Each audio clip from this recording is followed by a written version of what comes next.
Thank you all for coming to our interview presentation. I'm very pleased to introduce our two speakers, both from the local law firm Bernstein and Shur. On my right, Pat Scully. Pat is CEO and chairman of the firm. He was also a 1984 graduate of the law school, so it wasn't too long ago that he was sitting right where you're sitting. Very long ago. On my left, Joan Fortin.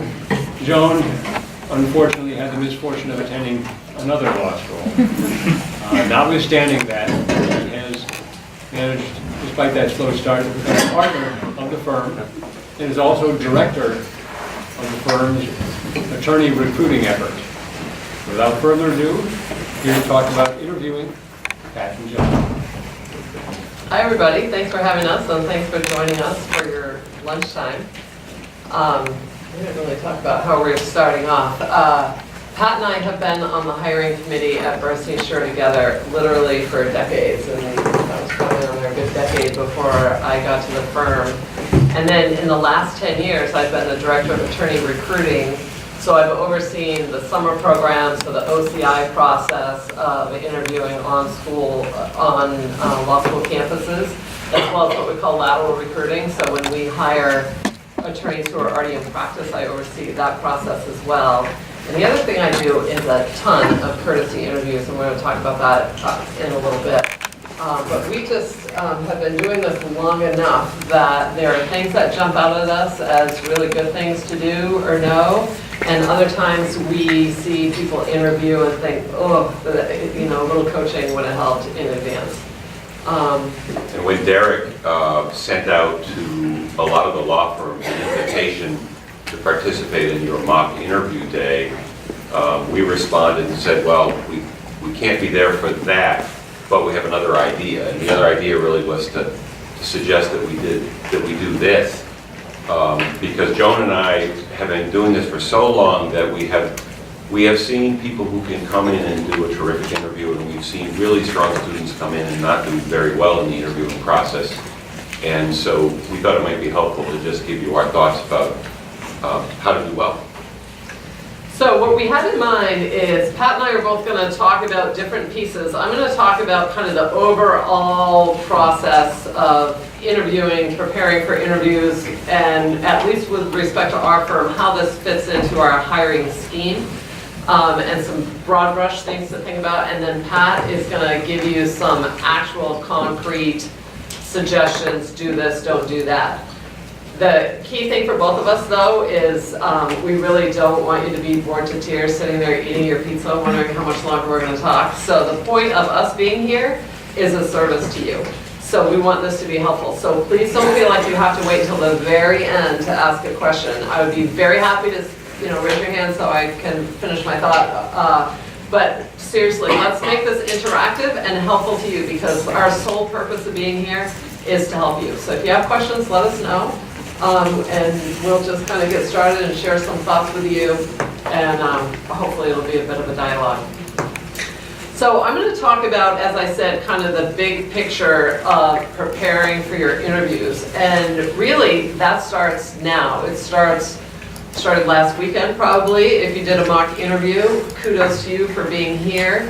What I think students should do, if you want to get a job while you're in law school and will be interviewing, then you can't do enough to put yourself in a position to be prepared for those interviews. So good for you for being here. The firms will do different things to start introducing you to them, and I honestly don't know what other firms in Portland will do. I know that Bernstein Shur for many, many years has had what we call a 1L reception, and that date just got set. I think it's early April. It's either late March or early April. If you think you want to work in a firm, you should come to that. Not because you necessarily want to work at Bernstein Shur, but it puts you in a position of having to put on a suit or dress up, go to a reception, and interact with real live lawyers in their own home environment. That is good for you. You don't want the first time you walk into a law firm to be your very first interview, if you can help it. So I would say do mock interviews, do things like this, go to firm receptions. If there are other meet and greets, take advantage of the opportunity to talk with lawyers.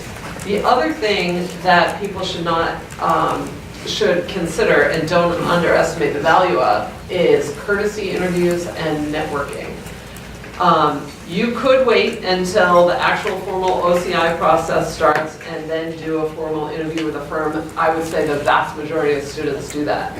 But I also see a lot of students who take the initiative early on and do courtesy interviews, or they'll network, they'll use, if you're a Colby Bowdoin Bates grad, I guarantee you there are Colby Bowdoin Bates people at every law firm here, and you don't have to be from one of those schools, but my point is use your networks or cold call, find some connection if you can. Usually what happens is people ask to meet me for coffee. In my case, I get a lot of those requests, so I always have people come to my office, but I know a lot of my colleagues meet people for coffee all the time. So ask to meet for coffee, or ask if you could just come in and learn a little bit more about the firm. But there's no rule that there's no kind of fair play rule that you have to wait until the OCI process starts to start talking to firms. You don't. And if there's a firm, start doing your research, find out. And let me just say, our orientation is firm because we've been at Bernstein, both of us, for decades, but this advice really applies whether you want a government job or a legal services job. So we'll probably keep saying firm because that's where we come from, but it applies either way. So I encourage you to go ahead and start networking, start doing your research, start thinking about where you might want to interview later, and then find a way to go talk to some of the people that work there. And some people network with me as the head of hiring. That might feel too intimidating or kind of awkward for some people. You don't have to do it with me. Find someone who's a Maine grad, who's a first-year associate, and ask if that person would meet you for coffee. One thing to keep in mind, if you do courtesy interviews, ask the person when you're done if they would let the hiring partner know about those meetings. Lots of my partners tell me, I met so-and-so for coffee, I met so-and-so for lunch, really like the person. It's just a little thing, but if they're favorably impressed and I know it, then when I see your resume, you're gonna get a little extra credit because I know one of my partners is already impressed with you.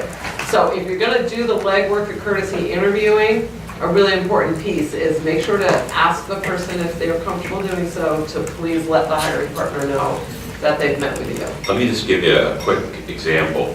Several years ago, I got a phone call from a young man who was a student here at this law school. His name is Kevin Decker. And Kevin was a 1L at the time. He reached out to me and said, I know you're an energy lawyer. I'm really interested in energy law.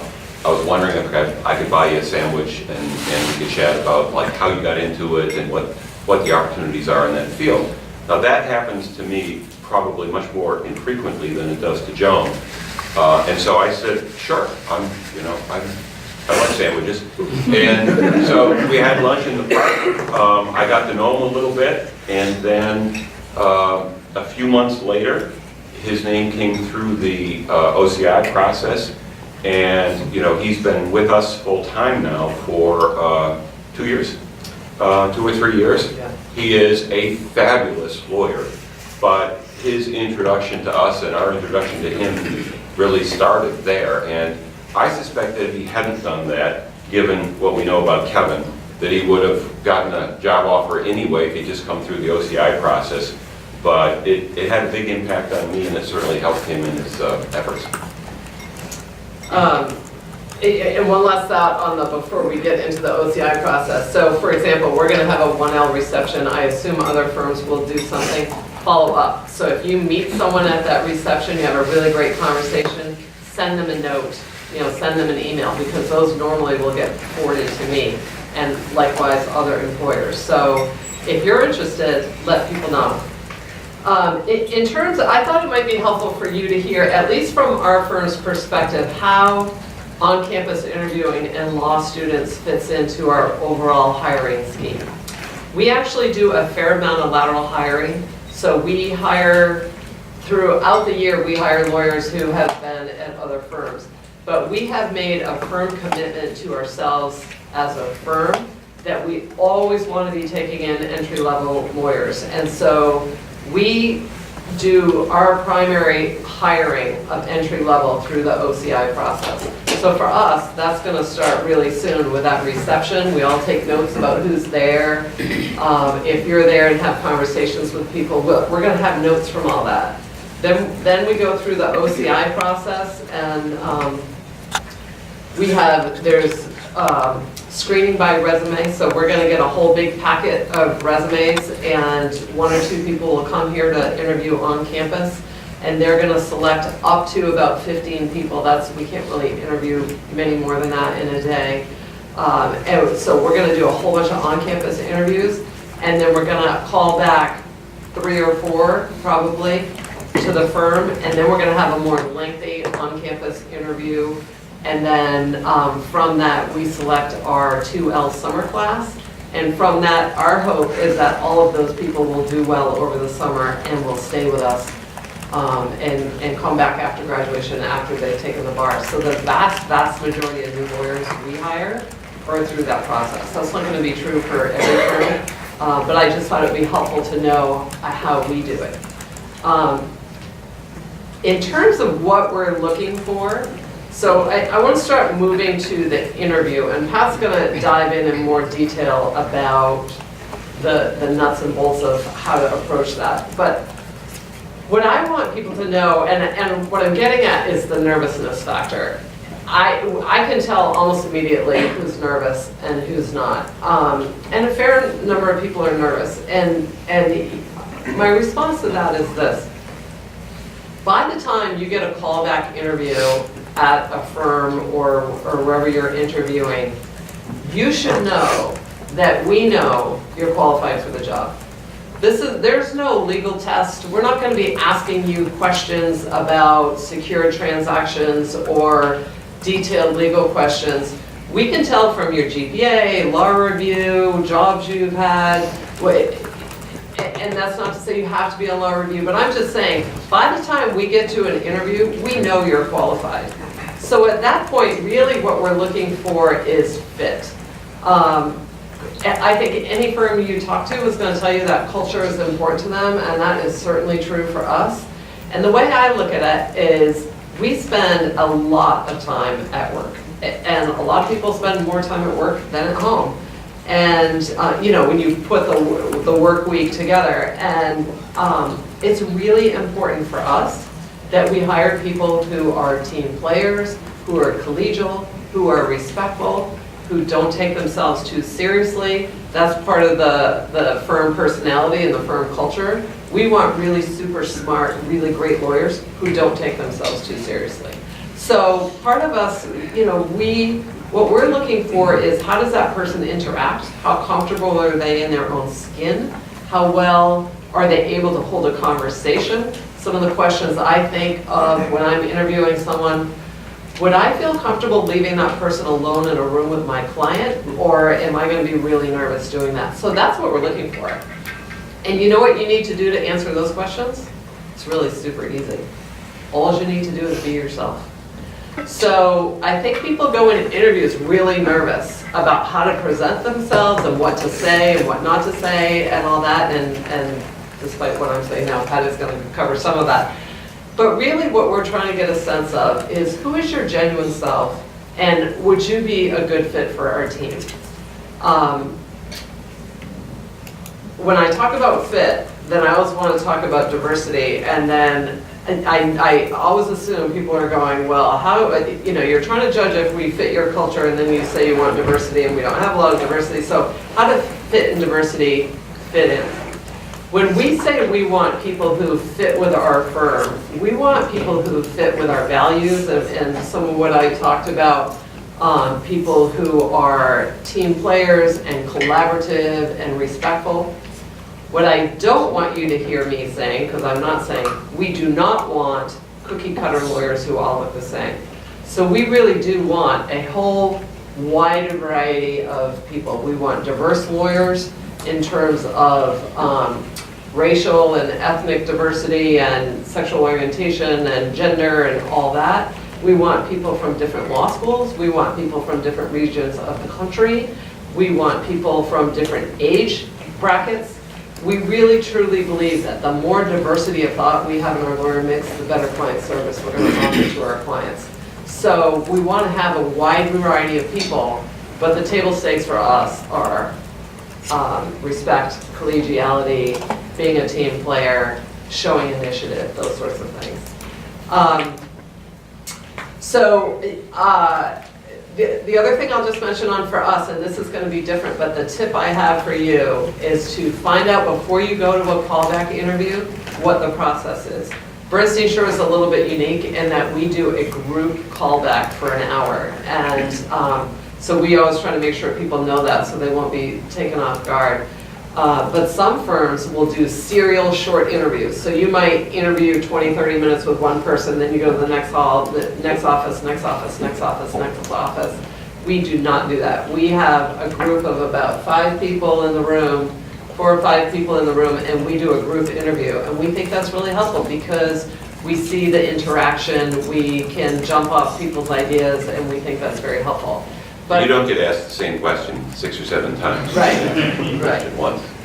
But you should know. So feel free, when you go through this process, someone is going to call you and invite you for a callback. And it's entirely appropriate for you to say, what is the forum? Or what's the format for the callback? Will I be in separate individual interviews, a group interview? So you want to know that. The last thing I'll say, and then I'm going to turn this over to Pat, is we have started changing the types of questions we ask at interviews. And the concept, if you've not heard this yet, that you should Google and learn about, is called behavioral interviewing. Back in the day when I came through the process and when I was on the hiring committee for many years, we had people who asked questions like, what is the most recent book you read? I'm not sure what that tells you about a person, really. So we'd get all sorts of random questions, and we would ask hypotheticals. How do you think you would handle blah blah situation? You know, there's a whole movement in hiring and HR called behavioral interviewing. And really the idea is we don't want to ask hypothetical questions. We want to ask you what you have actually done in certain situations. So it's worth giving some thought to that. So I'm trying to think of some off the top of my head, but I'll tell you what we do. We have a whole bunch of resources on behavioral interviewing, and we have tons of questions broken out by categories. So for example, leadership, and we might have 10 behavioral interview questions under leadership. Initiative, teamwork, you know, just all these different categories with lots of questions. And what we do before callbacks start is, as a hiring committee, we go through and decide which categories we want to focus on that year, and everybody picks a question from that category, and we ask every single callback, we ask those same questions so that we can compare, so that we want to be fair in terms of what we're asking. But that's an opportunity for you to really talk about, and for us to hear how you actually responded, whether it was a difficult situation, how you interacted with other human beings in a work setting. So instead of a hypothetical, it's actual past behavior.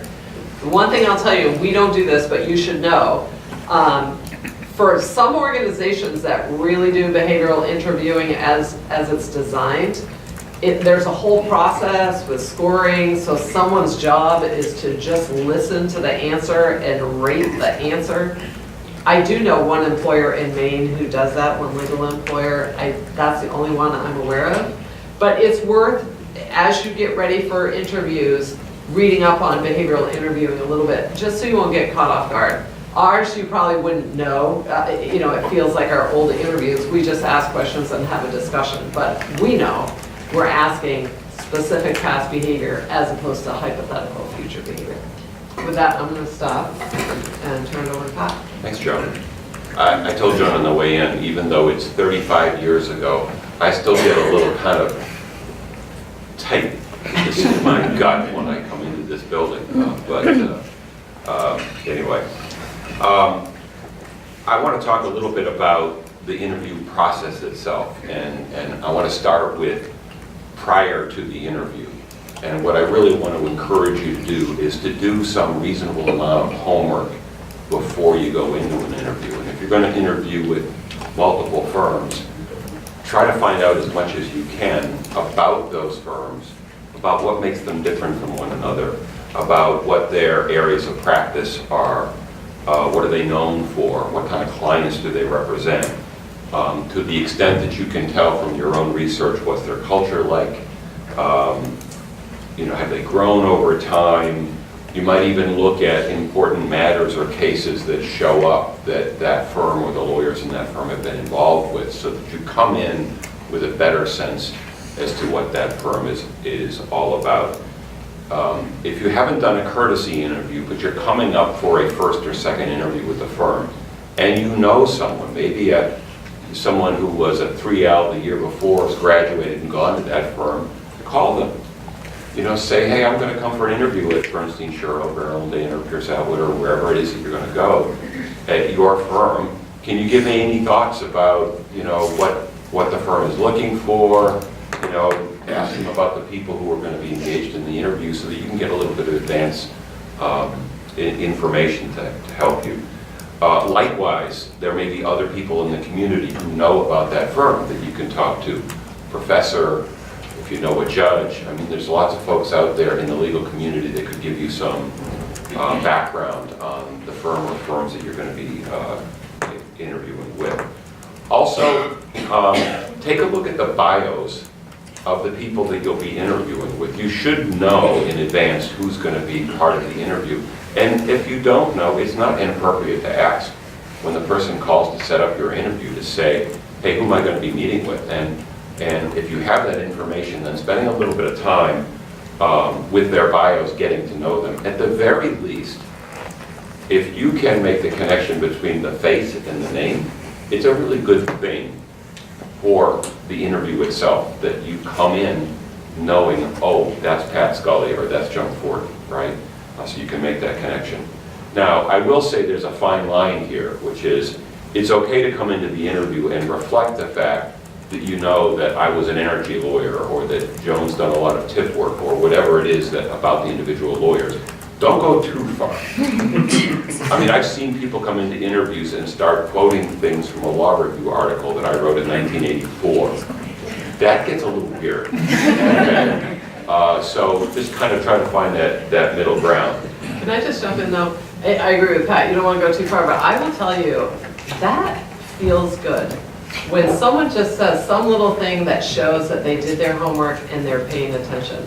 Because I'll just be brutally honest, there are 9 bazillion candidates out there, and there are a lot of really smart people looking for jobs.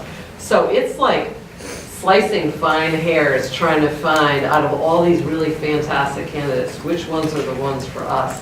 And so when somebody does that little extra and just shows that they really, they've learned about us and they like what they see, or they make some comment about, one of us that shows that they did that, we notice that, and it matters. On my bio, there's a reference to the fact that one of my hobbies, late in life hobby, is I do musical theater.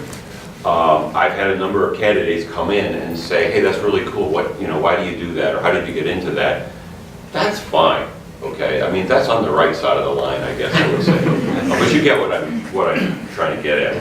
Also, as you're preparing for the interview, you should, now that you know something about the employer that you're going to interview with, you should really spend some time thinking about what questions you want to ask that employer.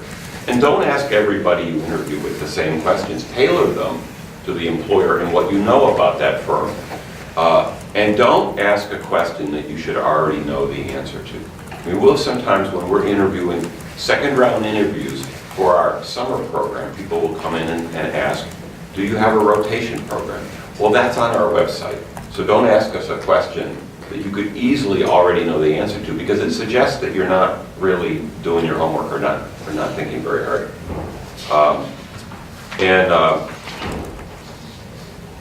I think that really thoughtful questions also demonstrate that you're serious about this, that you're thinking long term, and that you, like us, are trying to determine whether or not this firm or this employer would be a good fit for you. If it's a second interview, I would say don't be afraid to ask questions about things like compensation, wages, benefits, time to partnership, responsibility given to associates, opportunities for advancement. Those kinds of questions rarely get asked in interviews. I'm always surprised, I'll come right to you, I'm always surprised that people in a second interview don't ask those questions. Doesn't it matter to you how much we would pay you? Well, that they should know. They should know, with respect to the summer clerkship. Right. But having a sense of some of those important, what's your medical plan look like, or how long would I need to be an associate before you consider me for partnership? Those are questions that I want to know the answer to, so why wouldn't you? So don't hesitate. They're not inappropriate questions at all. Yes, you have. About, you have that summer program and then you hire on. Of those people that you hire on, what percentage would you say are negotiating their salary at that point? 0. And do you encourage salary negotiation? Wow, I feel like you're a plant. I will be talking about the gender wage gap on Thursday. And maybe you could offer some insight as to how to maybe initiate those conversations. Yeah, so what we do for both our summer clerkships, that's a set salary, and for our entry-level associates, we as a firm decide each year what our starting entry-level associate salary is going to be. And that generally is a lockstep for the first few years that you're an associate with us. We try very hard not to make significant differentiations in terms of comp for associates in their earlier years. As they get more senior and we've got more evidence of a whole number of factors relating to their performance, we then start to make adjustments in their compensation. And I think as a more senior associate, it's certainly not inappropriate to come to us and ask about what opportunities there might be to get additional raises and to make your case, but certainly not on the front end. I also want to stay true to our topic, which is interviewing, but I'm happy to chat with you about that later if you would like. Okay. To the extent that as you're preparing for the interview, you have a pretty good sense of what makes this particular firm unique or what its culture is or why you think it might be attractive to you, don't hesitate to try to reflect that in the answers that you give and the questions that you ask. In other words, if you know that a firm has a really strong commitment to pro bono, and you do as well, and you think they'd be a good match because of that, bring it up in some fashion in the interview if you're not asked. If you know that the firm likes to give their associates, a lot of responsibility early in their careers, and that's something you'd like, bring it up. In other words, make those connections if they're not already made for you, to make the point that not only do you know something about the firm, but there are things about the firm that are really attractive to you and that fit for you. Also, and when you're preparing your resume, and you may want to think about sometimes tweaking your resume depending on who it is you're going to be interviewing with, but also during the interview, don't hide things from your personal history, and particularly your employment history, that might be of interest to the law firm. In other words, you might have had several jobs sometime in your life, even when you were in high school or college. They weren't legal in nature, and you might think, nobody's going to care about that, so I'm not going to put it on my resume. And it may actually turn out that something you've done in a job, in a volunteer role, really tells us something about you and is of interest to us. And we want to know about that, because that might be one of the things that makes a difference between you and the other 75 people we're interviewing that August, right? So I'll give you a good example of that. When I was a student here and I wrote my resume and I started interviewing for a summer clerkship, one of the things I really struggled with, I had worked for a couple of years between college and law school. One of the jobs that I had, I went out with some friends to Oklahoma and worked as a roughneck on an oil rig. If you don't know what that is, it's a dirty, smelly, grimy job working on an oil rig while it's drilling for oil, right? And I debated with myself whether to put it on the resume or not. And at first I thought, no, that's just going to make me look like something I don't want to be. And I ultimately decided to put it on my resume. When I went to my second round interview at Bernstein, Shur, and I walked into a room where there was, at that time, all of the partners were in the room, so there were like 12 or 14 people in the room. That's all I wanted to talk about. I mean, literally, we talked about that job for a half an hour, and I was wondering, when are we going to get to the kind of legal related questions? So my point is simply, we want to know about you and interesting things about you and things that you've done and experiences you've had. Don't hide them from us, because they might very well be the things that make the difference, that make us really say, that's really cool, that's somebody we're interested in. Before the interview, or as you're getting prepared to come in for the interview, dress like a professional would look. Think about, how would I dress if I were coming into work at this law firm, my first full day of work? Dress like that. You don't need to go way over the top, right? You don't need to go out and buy really expensive clothing.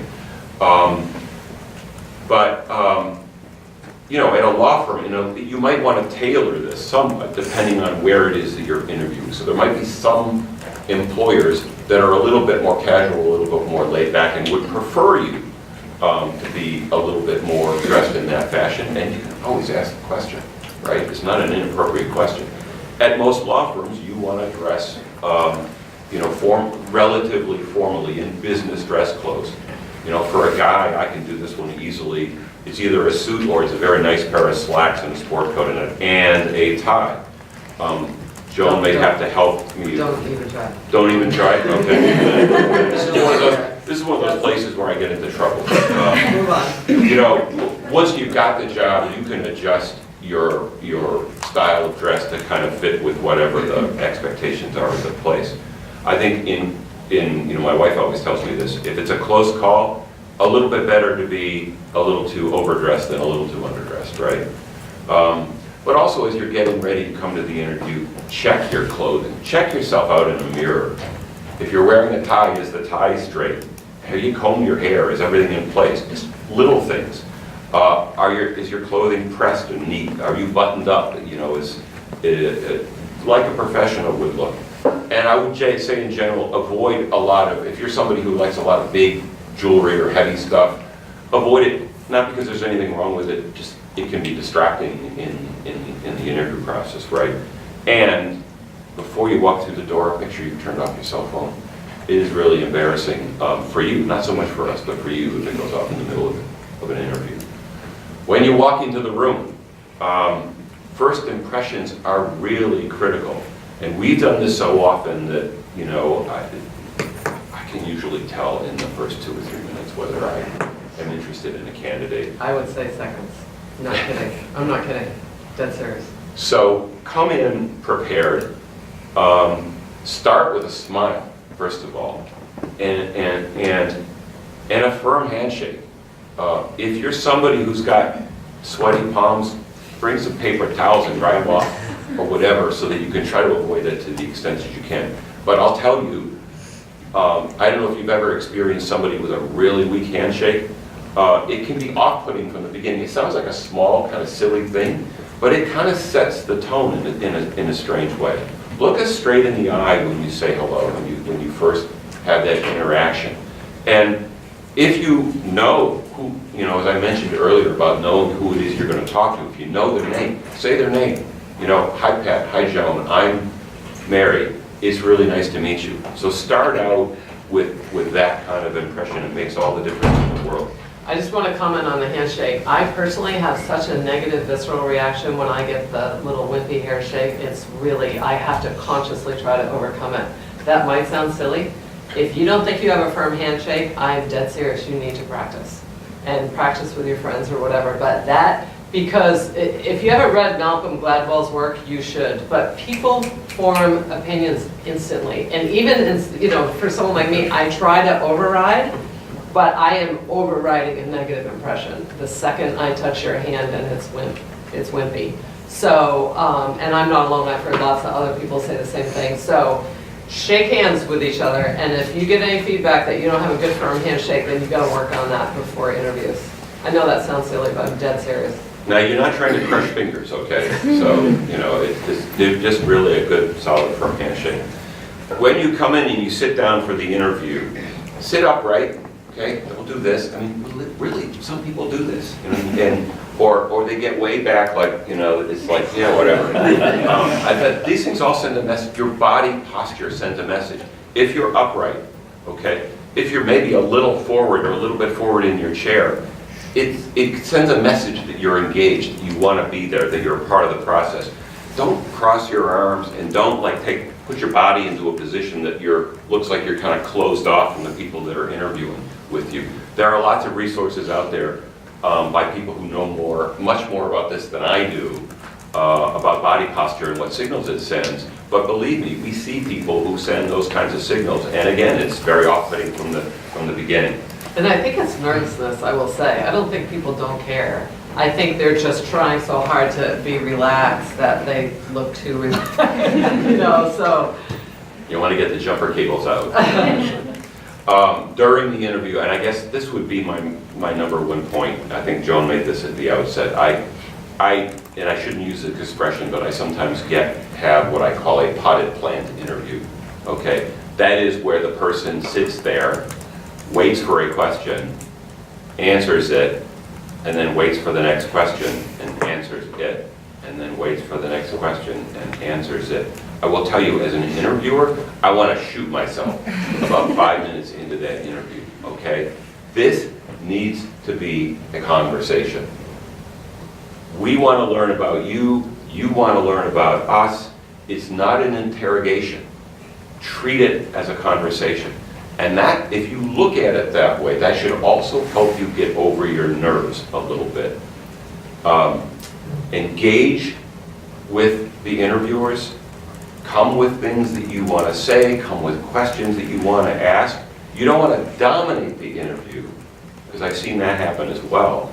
But you want to be an active participant in the interview. So keep in mind what I talked about before. When I talked about fit, we spend a lot of time together. So when we're interviewing, we want to find out who's it going to be fun to work with. I mean, again, intellectually, you've already passed our test.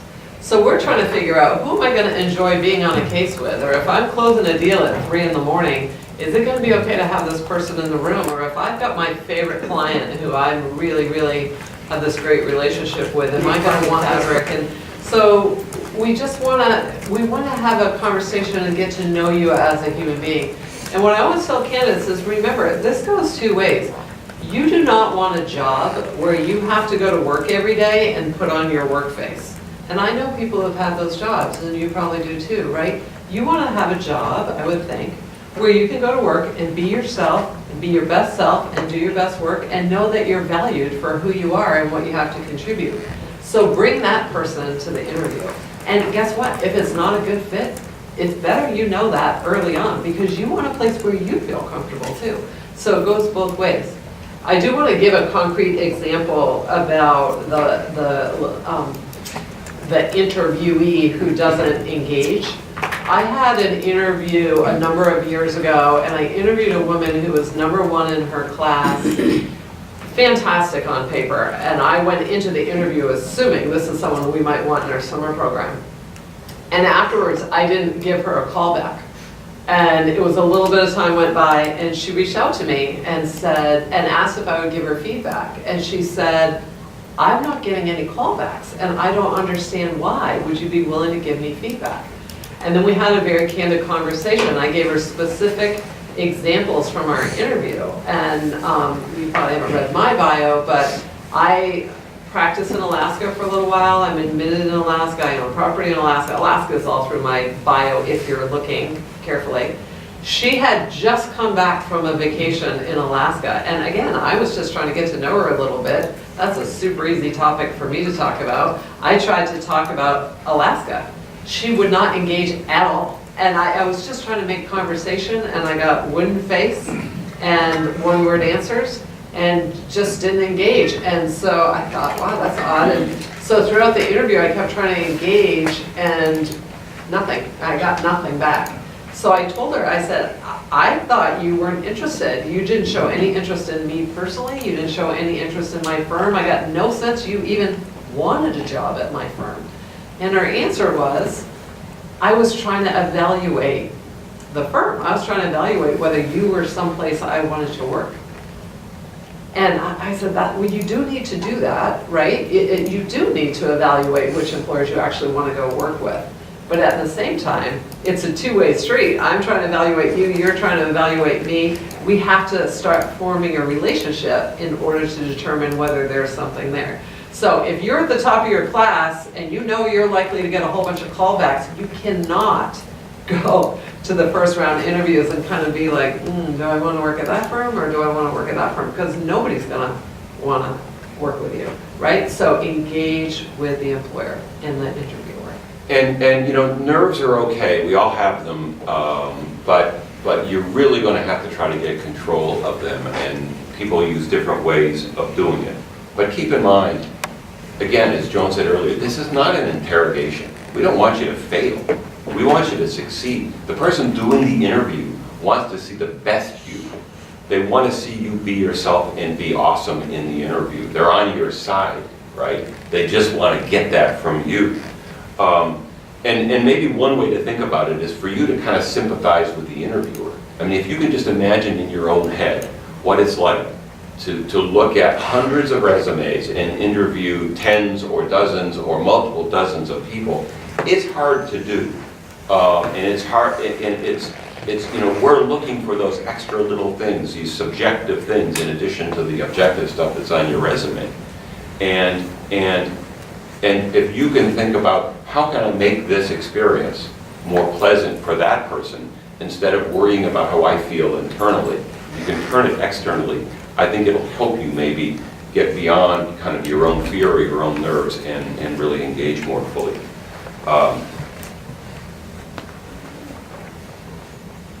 And again, I think, you know, keep in mind what the interview really wants. They don't really want to focus on, or at least we don't want to focus what's on the resume, other than as a starting off point for conversation. We want to know about you. Who are you? What's unique about you? What interesting things have you done? What are you passionate about? What vision do you have for your own future? What sets you apart? Why should we want to have you as a part of our team as opposed to all the other good candidates that we get to see? And that really means wanting to kind of get an inside glimpse on you. I would also say be interested in the person who's interviewing you, but genuinely listen to them. I sometimes see people in interviews and as the interviewer, you're asking them questions or you're talking to them and you can tell that they're like thinking about what's the next thing that's coming after this or what's the next question I'm going to ask. Be in the moment with the interviewer. Listen carefully. And react genuinely to what they're saying. If they ask a question or if they make a statement about the firm that rings to you, then you can jump in and follow on with that and add your own perspective to it. But you can only do that if you're really in the moment with them, right? And allow the conversation to go where it's going to go. You know, sometimes I've been in law court arguments where I was too worried about getting the points that I had down on paper out and not worried enough about answering the questions that the judges had for me. And you know, one of the things I've learned is their questions are more important than what I have written down on my piece of paper. The same thing is true here, right? Don't let your stuff get in the way of letting this conversation go where it's going to go. Because if it goes freely, that's probably a good thing, a sign of a good thing. Listen really carefully to the questions that are asked of you. If it's a difficult question or a question you need to think about, it's totally okay to take a time out, to take a little break, catch your breath, and formulate the answer in your head. You know, and if the question is truly one to which you don't have an answer, you know, like we tell people when they're preparing for a deposition, I don't know is an acceptable answer, right? Don't be afraid if it's a question you really don't have an answer to. That's particularly, well, I shouldn't say particularly true, it's true, period, but in behavioral interviewing, sometimes we'll say, tell me about a time when you had a really difficult situation with another person at work, and how did you handle that? Well, maybe you haven't had a lot of other jobs and you've never had that happen. It's better that you're honest than that you try to make something up or try to put together something that doesn't really fit. And you could say, well, I haven't really had that situation at work. I can tell you about situation I had on my basketball team, if you'd like to hear about that, and we're likely to say, yeah, sure, that's fine, tell us about that one. So just, it's okay if you don't have a specific answer. Can I go back to the resume thing? I just want to say, we're oriented to doing decades of interviewing at Bernstein Shur. Other interviewers might be very focused on your resume in a way that we're not. You should know your resume cold. If you interview with us, we're probably not going to spend a ton of time on your resume, but another employer might. So there should not be anything on your resume that you are not completely comfortable talking about at a moment's notice. My first interview in this building with Bernstein Shur was with Barney Shur, who was one of the founders of our firm. He was 70-something when I interviewed with him. And the first thing he said is, you misspelled your street name. I was living on Bolton Street, which was not very far from here, and on my resume, I spelled it O-U instead of O, and he picked up on it immediately. Now, I survived that mistake, but it was one I could never have made, right? I mean, just simple things like that. When the interview ends, thank the interviewers for their time. Again, throughout the interview, remain friendly and engaged, and at the end, be friendly and engaged, and thank them and use their names if you should have them down at that point, right? If you can't memorize them as you're sitting there, write their names down on a pad of paper, but use their name. Thank you, Joan, I really appreciated your time. And if it hasn't already come up, offer to give them a writing sample. We oftentimes will say, we'll follow up with you if we want one, but it's totally appropriate to say, would you like a writing sample? And I've got one here with me. I would also suggest that after the interview is over, promptly sit down somewhere and take notes on what just happened and who said what, who asked you what, to the extent that you can recall it. Because I think what you want to do after the interview is to follow up with a note to each of the people that you interviewed with. And if you've got contemporaneous notes on what happened, then when you sit down to actually write a note or write an email, then you'll have a better recall as to what happened. Personally, I recommend a handwritten note. I think it's more personal. It doesn't work for everybody, and it's not the end of the world if it's an email. But I do think it should be personalized. In other words, if Joan asked you a question about something, you had an exchange with her about something, then in your note to her, reference that. And in your note to me, reference something else. And so those kinds of things just demonstrate that you were paying attention, that you're very interested, and in the note you can restate your interest. There's nothing wrong with saying, I'd really like a job. I'm noticing the time. Yeah. We should get to questions. I want to say in the notes, I recommend handwriting too. Most thank you notes I get are email now, and as the head of hiring, I get them all, and I'll tell you, it feels like an obligation because it feels rude of me not to then respond to your thank you note, which kind of defeats the purpose. So a handwritten thank you note feels great. An email thank you note is better than no thank you note, but I often then feel guilty if I don't respond to it, and I'm too busy to respond to most of them, so it's whichever. It's fine, but do it a note. Sorry, we talked a little longer than we actually planned on, and we don't have a ton of questions. I know you have a question here. I was just going to ask the handwritten note for Steve. Yeah. Yeah. What other questions do you have? We're trying to do a data dump of. Yes. Well, first of all, thank you guys for coming in. Sure. And if you would be willing, it'd be great if you could share your notes with us, if you do on that. I guess, Pat can, because he Yeah. checked his minor handwritten scratches. I'm curious in terms of the fit part of it. I think with certain firms, it's easier to figure out their fit. Beforehand, there's plenty of people to reach out to. There's plenty of resources to get that information, but specifically, I'm a student that's not from Maine. Obviously, there's resources here at the school, but in terms of finding out the fit when all you have is just the information on a website and the information in their 3-paragraph long job posting.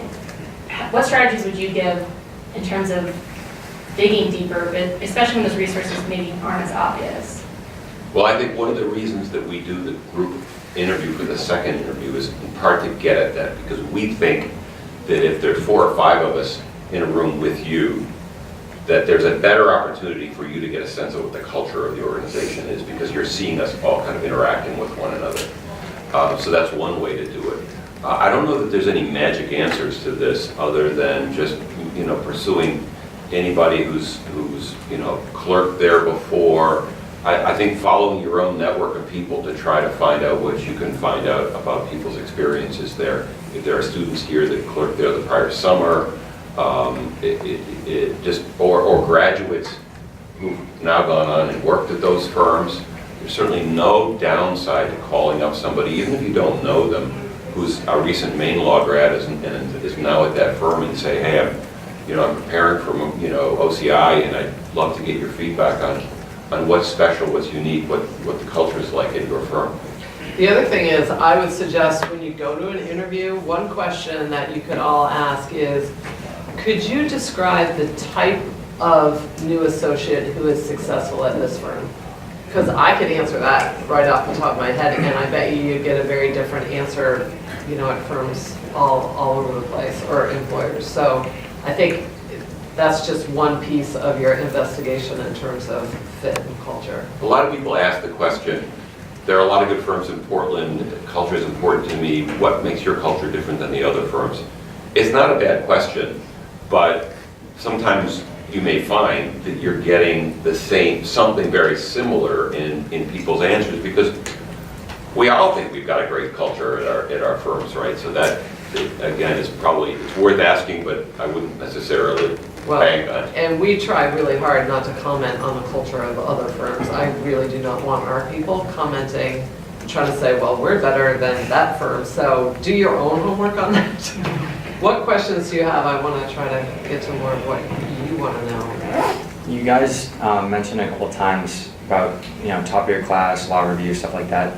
What kind of advice would you give, not for someone who's dead last in the class, but where do you, from your firm perspective, how do you view, is there a requirement that you're top of your class, or how do you factor in that sort of situation? For Bernstein, Shur? Yeah, and maybe just generally what you've seen. Well, at least with respect to our firm, and actually that brings up a point I was going to make earlier, so I'm going to start with this point. Go through whatever your process, OCI, however you're getting your first job. But I would say set your professional goals and don't let go of them, and don't get deterred. I can name off the top of my head, I'm not going to name them, I can think of 3 leaders at Bernstein Shur who went to Maine Law, who did not get a job through OCI, they did not come through our summer program, and they did not start their career at Bernstein Shur. They later came to us as a lateral hire, and they are significant leaders in the firm. So by virtue of the fact that even though, obviously not all firms in Maine do OCI or have a summer program or hire that way. And those of us who do, I mentioned, we try to hire from different schools, so we don't hire that many anyway. We're not going to hire only from Maine. So I'm sure there are really fantastic people in this room who would be great, who won't necessarily get a job. And I'm just using our firm as an example. This goes for any job you want. You might not get it the first time, but don't be deterred. Keep going, do your thing, get your skill, improve your skills, and then come back at it another time, I would say. In terms of when we come on campus, we generally try to hire out of the top 10. I'm just being, direct and honest about what we're looking for. When we come here, we generally look for the top 10 and law review.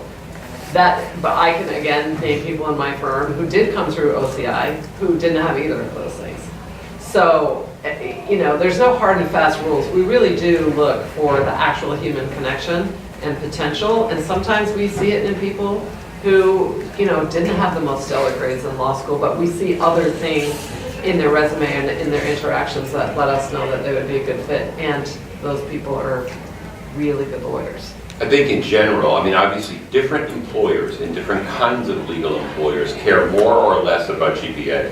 And you will learn that as you start to go through the process about how important that is to different employers in the interviewing process. But in general terms, to the extent that your GPA is not as high as you'd like it to be, I think it becomes that much more important to emphasize in your resume and in your interviews the other things that you've done in your life that make you a really interesting, promising candidate, right? And in your cover letter. Yeah. Other questions? Thank you. Right. Thank you again for coming right before the interview for our summer techniques. My question has to do actually with what can a new graduate potentially offer when you're thinking about what a seasoned associate might also be competing in terms of what they could be providing for your firm.